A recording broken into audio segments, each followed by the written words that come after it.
Okay, so we have chapter 19, classroom discussion. Let's solve some problems and see the connection to the lecture material.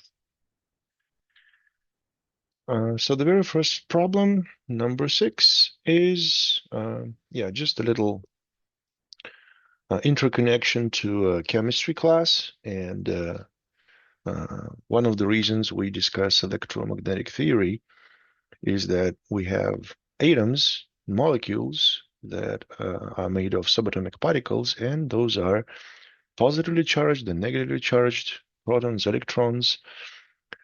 So let's see how we can apply our understanding of electromagnetic theory to just regular, chemical objects. So we got a container with a certain amount of oxygen molecules. See how it says oxygen as O2? It's not just oxygen, but you double. It's like 2 atoms in one molecule. And it's given that 1 in a million of those molecules lost a single electron. Okay, so we have less of a charge, less of a negative charge, so it's going to be net charge present. So ideally, that would be just neutral charge.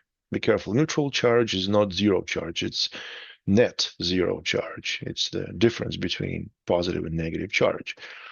And if that molecule has lost some electrons, then there's going to be a net positive charge. And this is what you can find in the periodic table of elements. So there's an atomic number, chemical symbol, that's how it's called, and its atomic mass. So let's see how we can implement this knowledge to figure out some basic facts for electromagnetic theory. So number 8 means that we have 8 protons in the nucleus, and for neutral electric environment, we have to balance that with 8 electrons. So if it's oxygen, number 8, that means you have 8 protons and 8 electrons.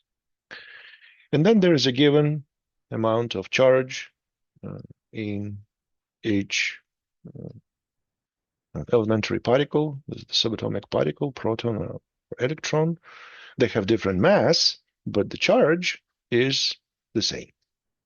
You don't have to remember this amount of charge. It's a standard number that if it is constant, you are not responsible for memorizing any constants, and on the test you'll definitely see those constants given to you.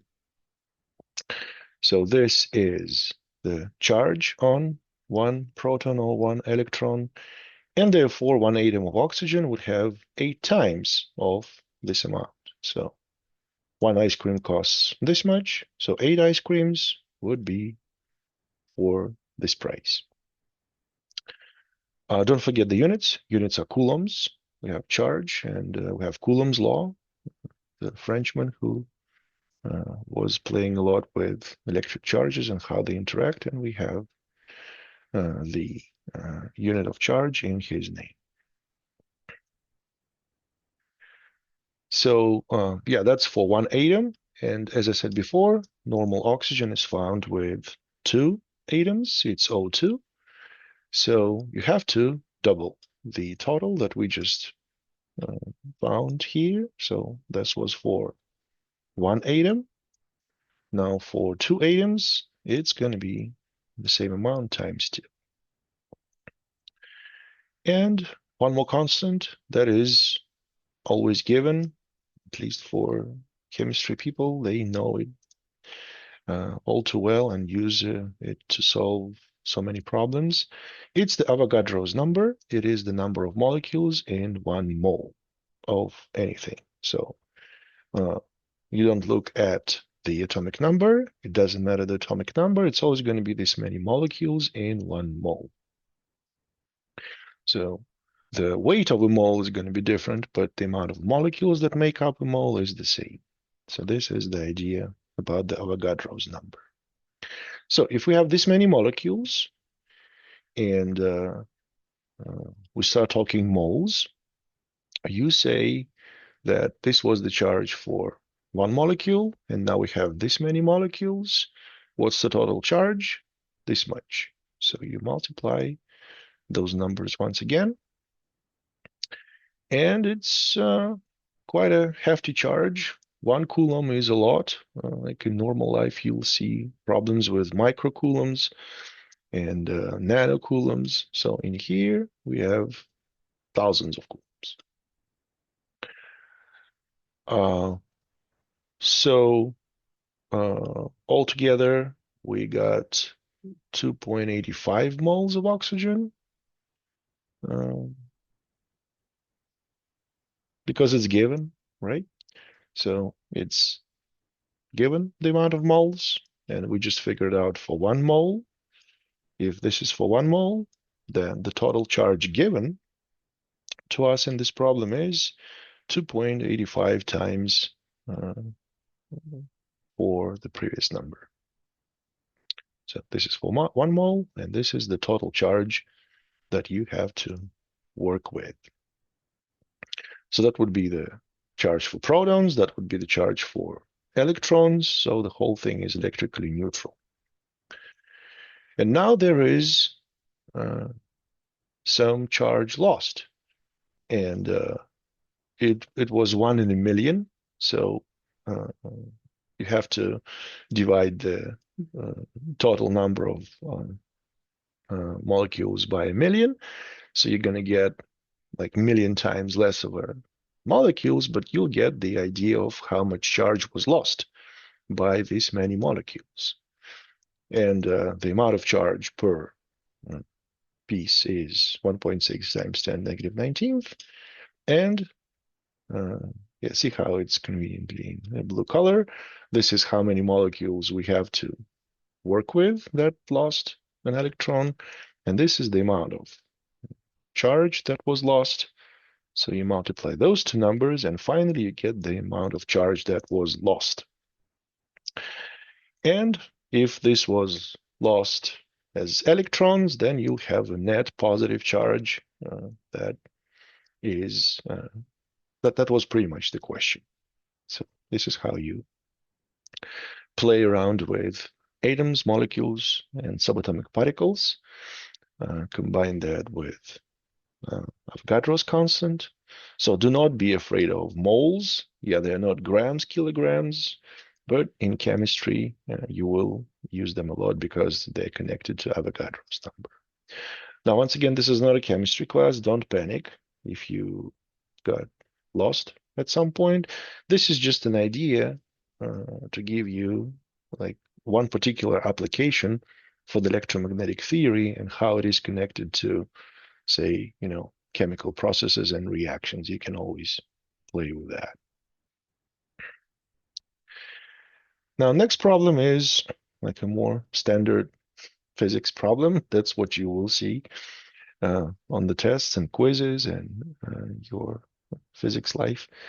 Will definitely be filled with electrostatics. See, I say electrostatics, that means we're talking everything in static equilibrium. So, and equilibrium means balance. So it is the balanced situation when you have charges interacting. And then there's going to be electrodynamics. And from the dynamics word, you understand it's going to be motion. So motion of charged particles is coming later.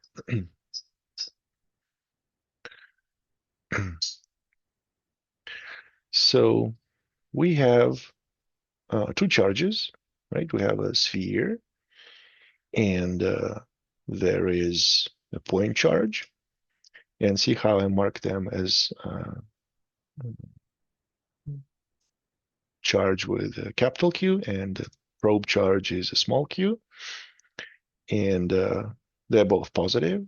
It's given that it's plus and the plus, so both positive charges. And there is a surface charge density. don't panic. It's just a constant to show you how the charge is distributed over the sphere. And if you want the total charge, take a look at the units. It's microcoulombs, so don't forget to divide by 1,000,000. And it's per meter squared. So once you figure out the amount of meters squared for this sphere, you can figure out the amount of coulombs that you have to work with. And the point charge is just the point charge. That's the amount of charge here. And the question is to find the separation between the point and the center of the sphere. So first of all, we want to sketch with vectors. And for now, the only vectors to worry about would be the Coulomb's force.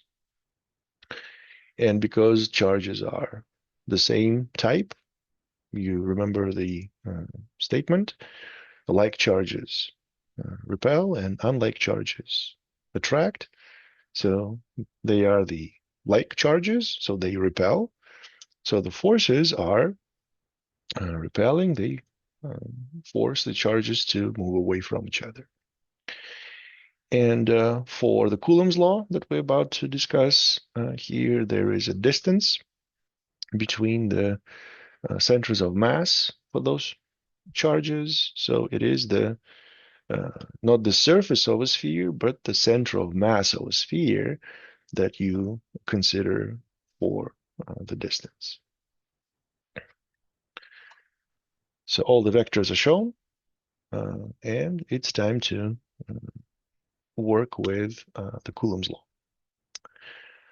Yeah, but for the Coulomb's law, of course, we need the total charge given. And like I said, if you have the surface charge density in units per meter squared, you want to know how many meters squared we're working with. And from the geometry, you have to recall the area of the surface of a sphere, and you have 4 pi r squared, which is a standard formula for those calculations.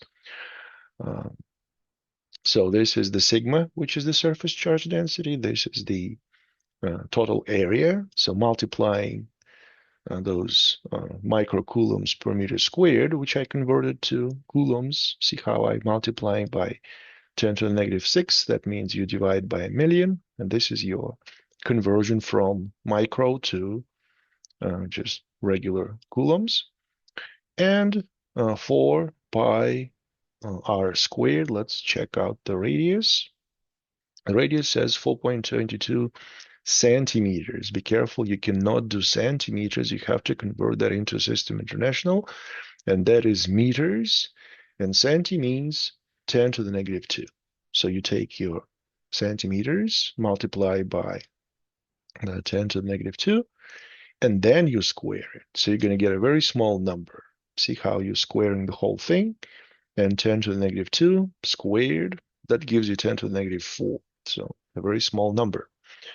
If you forget to convert from centimeters to meters, you're going to lose a lot of points, because this kind of a mistake is, that's from physics 6, and that's a prerequisite for this class.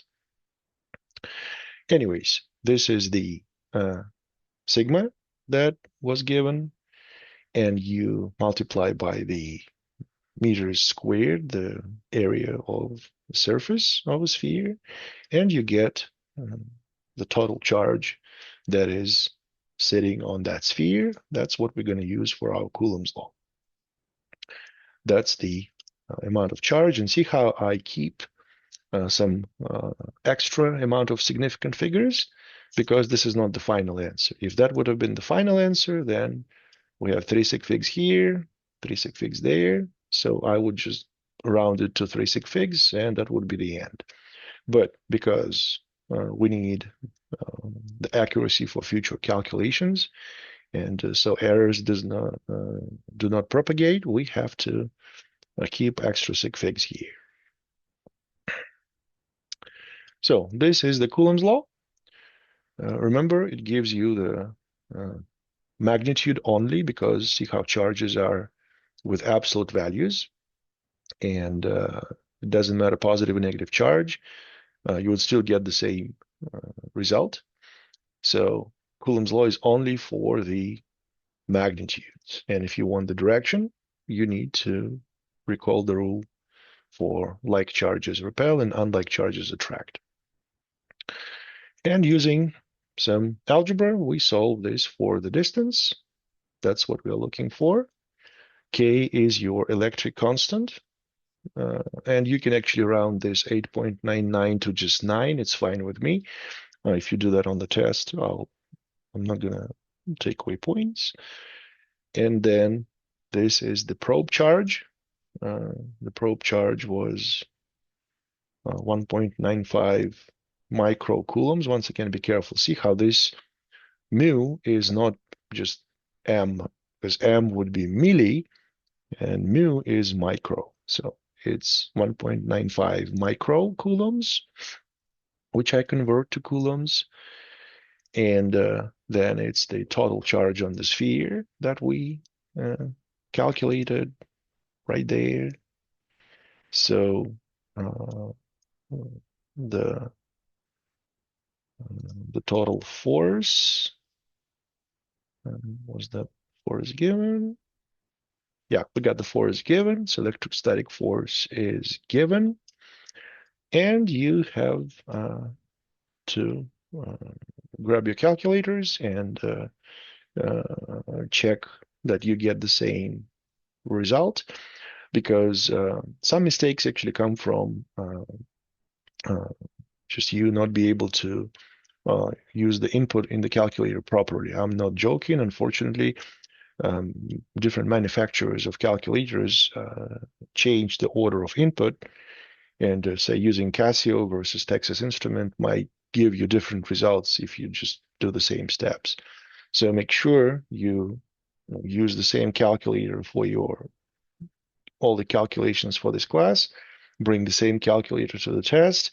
And I suggest you always do it step by step. Do not plug in the whole thing right away, because you might forget a paren here and there, and that would give you incorrect results. So do it step by step and use the same calculator over and over again, so you're getting consistent results for the whole course.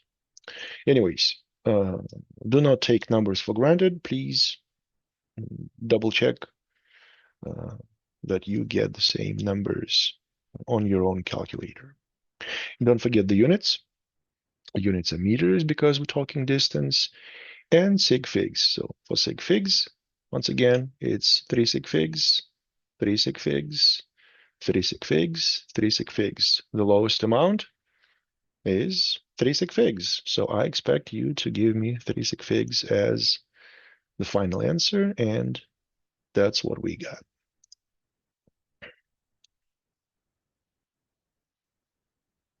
Okay, next problem.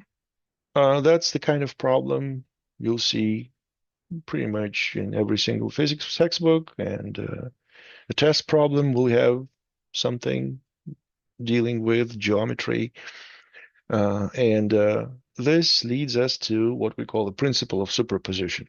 Remember, the principle of superposition is the idea when you have multiple forces acting on the same object, and you have to figure out the vector sum of those forces. So we're going to add some vectors, and normally we do that by components. That means you add all the x components, and then you add all the y components. So you have x and y net components, and then you do the Pythagorean theorem, or you can call it the distance formula, to figure out the magnitude of the net vector.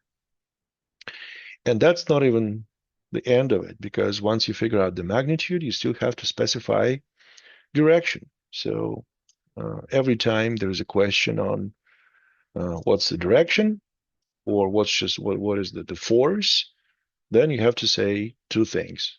What's the magnitude of the force, and what's the direction for the force? If you show me only one answer just the magnitude, then of course it's only half credit because you're not specifying direction. Um, so we have 3 charges, 2 positive charges and 1 negative. So what's the magnitude of, yeah, see how it says specifically just the magnitude, but you still have to work with direction to figure out the direction of the net force.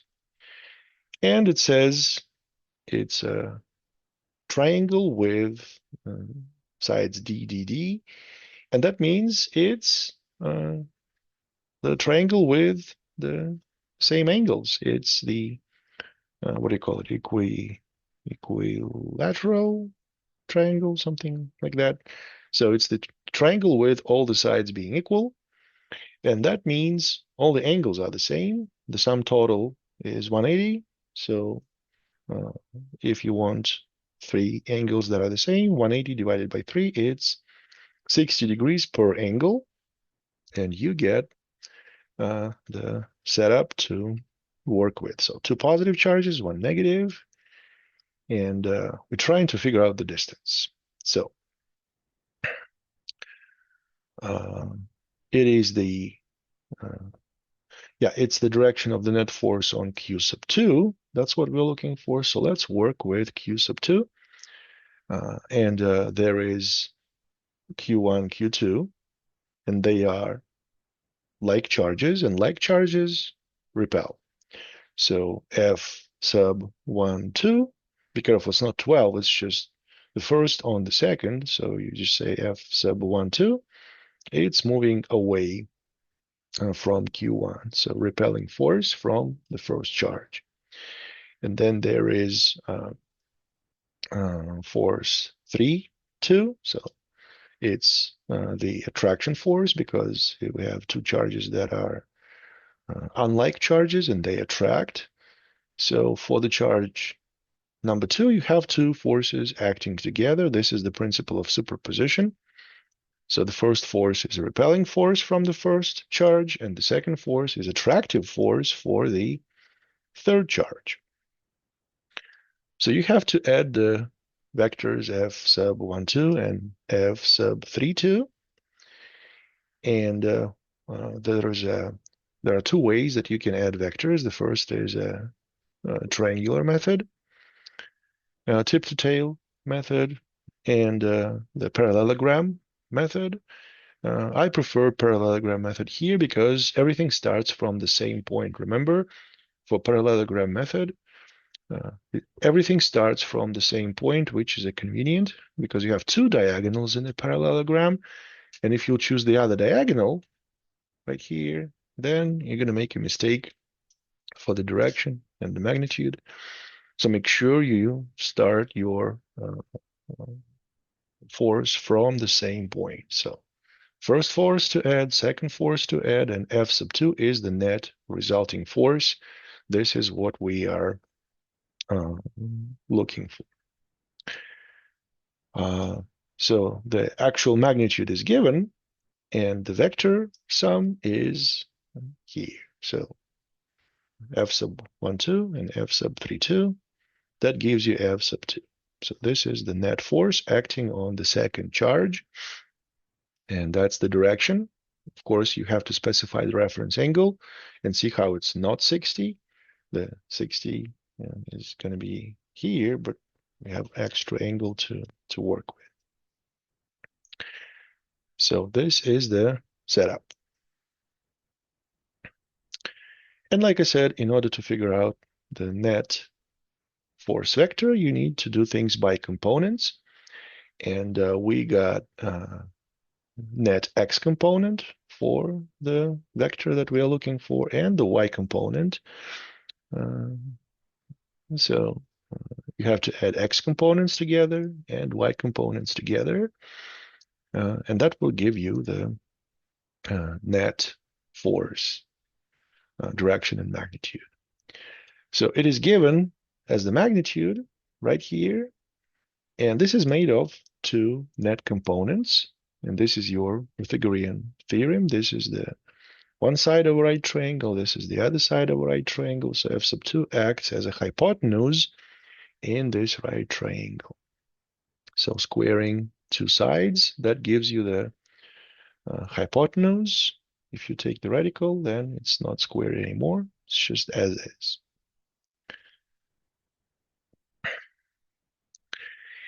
And for the x component of the first force, let's check the given conditions. If this is 60, then you have the whole thing for f sub 1, 2 is 60 as well. This is what I'm showing as 60. So the x component is adjacent to 60, and adjacent means it's a cosine function. Every time you have your adjacent side, you multiply the hypotenuse by the cosine. And for the opposite side, which is the same as the y component of this force, every time there's an opposite, you have to work with a sine function. So two components are found from multiplying the hypotenuse by cosine and sine of the given angle for the first force. What do we have for the second force? The green force, the green force here is also at a reference 60 angle. So we got adjacent side, which is cosine, and then we have opposite side, which is the sine. And don't forget that for your reference coordinate system, you have options of those components to be positive or negative. The x component for the first force is positive. The y component for the first force is also positive. But for the second force, you have also a positive x component, but see how y component is pointing in the opposite direction to the positive direction for y. So y goes up and force goes down. That means that the component has a negative sign. So it's not just hypotenuse times the sine function, it's also a negative sign in front of the component. So adding things by components, all the x components add up together, all the y components add up together. Be careful, you're still adding them, but one of the components is negative, and you are effectively subtracting it. So you're still adding it, but one of the components is negative, and be careful, don't forget to subtract instead of adding them together. And the Coulomb's law is still the same. You got your electric constant. Once again, you can simplify the 8.99 to just 9. It's fine. It's not going to be a big mistake. Charges. Let's check the charges. The given charges are microcoulombs once again. So micro is 10 to the negative sixth. On the test, I will not provide you the conversions from mega, kilo, centimilli, and micro and nano. You have to remember that. This is one of the things that you kind of owe me to keep in mind at any moment of time. So print out that table that you'll see in the book of those prefixes. I don't know, put it in your like in front of you, and every time you have a minute, just look at it and try to remember. That's the very good way to remember those prefixes. So microcoulombs.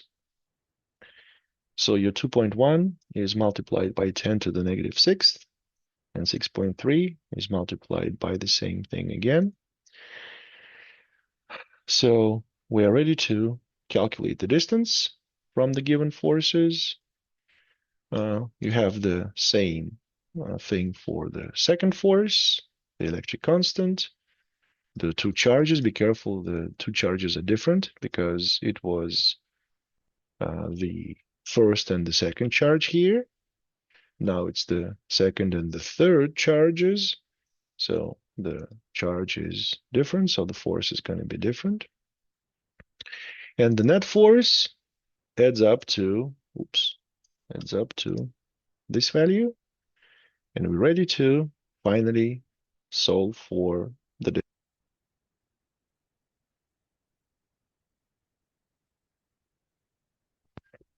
1, 2, 1, 2. Sorry, the headset turns off. So yeah, I have to uh, put it on again. So once again, we have figured out two net components. We add them up uh, as a distance formula or Pythagorean theorem to set it equal to the given net force. Normally, it's not the net force that is given. Normally, you'll work with components given, but this time we're doing things the other way. It doesn't really matter in terms of physics. Physics-wise, you're still doing the Coulomb's laws, and you go all the way through calculations to figure out the forces. So all the math, step by step, different colors for your convenience is shown. Make sure you work with your calculators and get the same results. So this is the final take on the distance. And how many sig figs? Let's go sig figs. You have 2 sig figs. You have 2 sig figs. This is still 2 sig figs. So everything is 2 sig figs. I expect 2 sig figs, which is the minimum amount given. So for the answer, it's 2 sig figs. Be careful, I'm not talking decimal points. The zeros in front are not significant, and zeros that are following the numbers are significant. By the way, if you have any questions on significant figures rules, I'm going to post chapter 1 lecture in Canvas as well, so you can go check it out and see the sig figs rules, rounding, and if you still have questions, please let me know. I'll explain that again, because without sig figs, we really cannot do any physics. It really deals with accuracy, and you cannot provide me the accuracy that you don't have, which is a common mistake when you just show me everything that your calculator shows you and it's going to be 12 sig figs. Or you're going to provide less accuracy that is given, and that's also not good for the propagation of error. Every time your answer differs by a little bit from what's given in the textbook, that means you rounded too early and sig figs are not there. Okay, so for all the reference angles, it's the basic trigonometric identities. We have the opposite side and the adjacent sides of the triangle. So your best bet is tangent. So you're doing the inverse of a tangent. I say arctangent of the opposite over the adjacent. And you have the angle, the reference angle that you define through this coordinate system that gives the direction of the net force. So distance between the charges is found, and the net force direction is there. Okay, couple more problems. Maybe it's the last one. Let me see. Yeah, it is the last one for this moment of time. By the way, I might add more problems to those slides. So if you see the problems past this one in the notes, that means I just added a few more for your review. So as of now, we got the object with a certain charge and the mass experiencing upward electric force due to uniform electric field. Oh, and the given is that it's equal in magnitude to its weight. That's very important. So we have gravity acting on this mass. Yeah, the mass is small, but still, there is gravity present. And gravity is counterbalanced by electric force. This is your equilibrium condition. And the way we have to figure out the direction and magnitude of the field, and see how for direction you really have to think about it. It's not uh, like given in any way, and it's going to be different for certain charges. If the charge is negative, remember the probe charge, you have two options, and if the probe charge is negative, then the field is going to be opposite to force. And if the probe charge is positive, then they will have the same direction. So for this particular scenario, it's the negative probe charge. So whatever is the field, then the force is going to be opposite, and vice versa. Whatever is the force, the field must be opposite. Otherwise, we're going to be not consistent with the definition of electric field. So this is the sketch. And once again, sketch is a must because it shows all the directions for vectors. And this is my probe charge. And gravity is always downward towards the center of this planet, to be more specific. And then there is the electric force that counterbalances the gravity. So if force is up, then the direction for electric field is opposite, which is downward. This is the only good setup for this particular problem. And if that charge would have been positive, then electric field should have been positive. I mean, should have been upward. So you have two major cases that you have to keep track of, depending on the probe charge versus the direction of the field or the force. So this is the definition for electric field. And if Q is positive, then dividing by positive does not change the direction. If you divide by a negative number, then one vector is going to be the negative of the other, and negative for vectors means opposite direction. So this is why your force is up and electric field is down. So electric field points downward. Magnitude-wise, it's the same because it's given. And if you want to calculate for what the magnitude and direction for the field, you use the definition to substitute the force with the field. So you multiply both sides by charge. So your force is just the field times the charge, and you set it equal to gravity. And you have your a formula to solve for the field. So solving this for the field, dividing both sides by Q. Mass is in kilograms, no need to convert anything. G is the free fall acceleration, 9.8 meters per second. And the charge given is 2.1 microcoulombs. So once again, micro means 10 to the negative sixth. See how I show my units in every single time, like in every single spot. You don't have to do that, but what is the major requirement is you show me the units for the final answer. So it's a very good idea to show units everywhere because this is called dimensional analysis, and dimensional analysis allows you to double check your formulas for correct dimensions.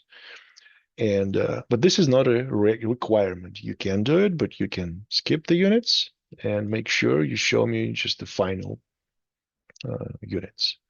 For your lab reports, chances are you will forget to put units here and there, and I will take away points for that.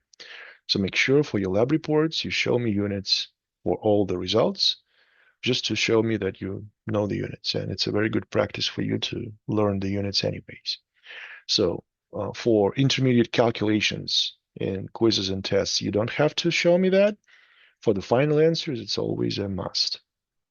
So make sure you have units and sig figs taken care of for the final answers. Okay, part B of the problem, charge is doubled mass is the same, what's the direction and magnitude of acceleration? So once again, if the question is just for acceleration, it's automatically a vector, which means two things, magnitude and direction. So on the test, make sure you show me both things, otherwise it's only half credit. So which way is the acceleration? What's the direction? Uh, Very straightforward connection between acceleration and the net force. It's the second Newton's law.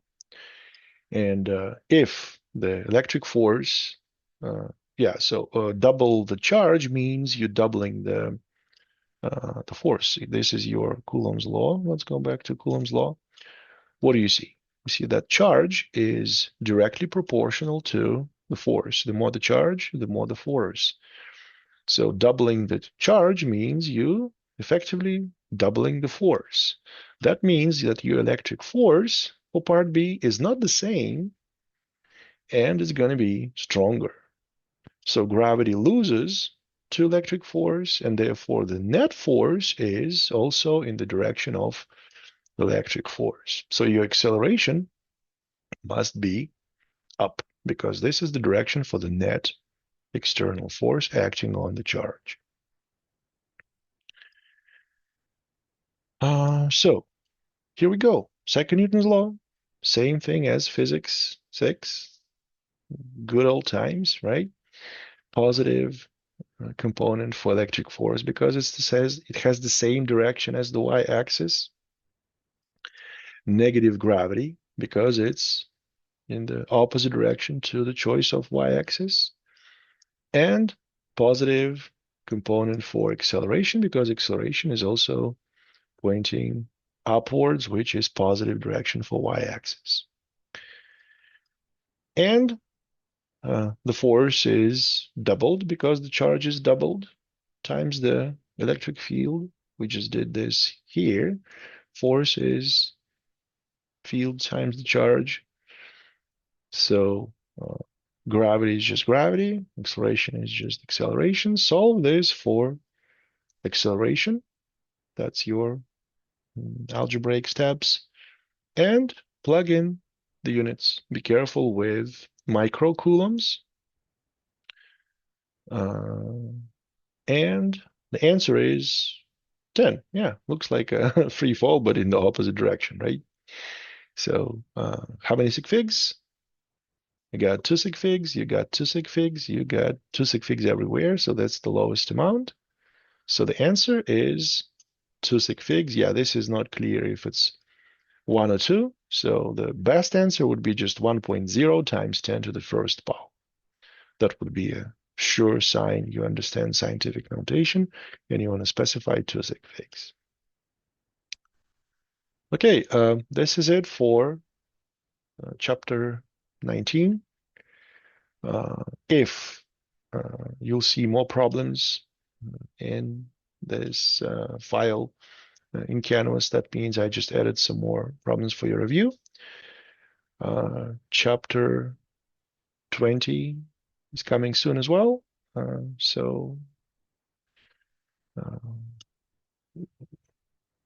it's time to wrap up this conversation.